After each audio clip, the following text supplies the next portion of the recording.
Ito yung vlog dati ni Kyo Quijano na pinagsalsalan ko talaga. Salsal. Salsal?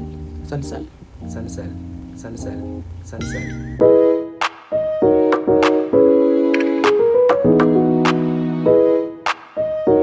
Nag-throwback nga bigla yung high school days and napag-isipan ko siyang gawaan ng content. Ito yung vlog dati ni Kyo Quijano na pinagsalsalan ko talaga. Ano to? Grade 9 ako to.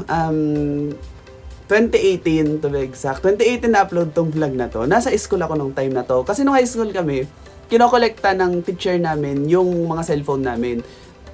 So, ang pasok namin 7 a.m. Kinokolekta ngayon bago magsimula ang klase. Binabalik na lang kapag hapon na.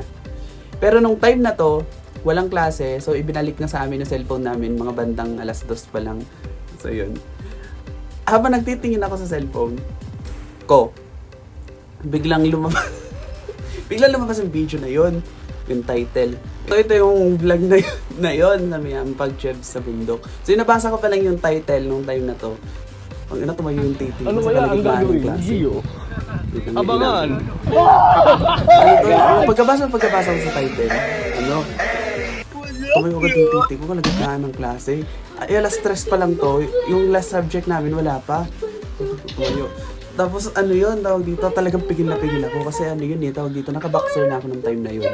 So sa school, so kapag tumayo ako, babaka siya sa slacks. Kasi yung high school kasi kami, ang uniform namin polo, tapos skate na tayo sa slacks na. Natatakot na ako dati, sabi ko. Hindi ako pwedeng mahuli. Kasi diba, pagkatayo ko, syempre tinginan lahat yung mga kaklase, tapos nakatayo. Ayun, so pigil na pigil ako yun, nakaganyan lang ako sabang sa school. Tapos pag-uwi ko sa bahay, pinanood ko agad. Lalaki talaga. Mga banda dito yun, wait lang. Ano ba yun? Ayun, so talagang flashback siya. Ayun. Wait lang, saan ba banda yun? Banda dito yun eh. Hindi lang. Ayun, tapos kasi dati, nung high school kasi, nag-try din naman kasi ako na mag-girlfriend. So nag-girlfriend din naman ako nung high school. Yeah. Tapos yung girl ko dati, yung ex ko, Saan? puging-pugi siya kay Kyo Quijano. So, ayan Ito, puging-pugi siya. Nasabi ko lang yung pangalan, lagi siya sabi na, ang pugi yun, ganun boses yun, medyo maarte yun. Tapos ako naman, ang nasa isip ko sabi ko, akin lang yan. Start na lang ang tracking. Sabi namin Ayun, kasama. pero kunwari umaacting ako, kunwari sa harapan niya, sabi ko, Medyo po. grabe ka naman, kunwari nagsiselo-selo sa kanya. Samahan niyo kami ngayon sa aming Ayun. adventure. Di ba napakalaking throwback to yung high school life, kung ano ba yung karanasan ko nung time na tinigasan ako during high school, di ba? During lecture, ganun. Simula pa lang. Kasalanan kasi ng advisor yan, binalik agad yung mga cellphone namin ng 3:00. Tapos ito mismo yun, plinay ko agad. Pag-play ko ng video, ito, di ba yung napanood?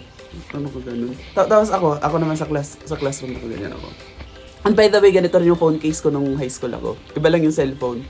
Ang case ko dati ganito din. Ganyan lang ako, nakaganyan lang ako. Tapos nakahawak ko sa ganun kasi... Siyempre kakaya, di ba? Pagka tumayo ko. Kaya ka to. Ayun siya.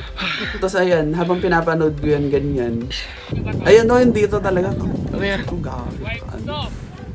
Tapos, ayun na. Yan yung clip na yan. Yung clip pa talaga mismo na to. Abangan! Talagang... Ganun. Di ba, ang saya. Parang short video lang to nung high school days. Di ba? Nung high school ako. Ayan. Thank you so much for watching this video.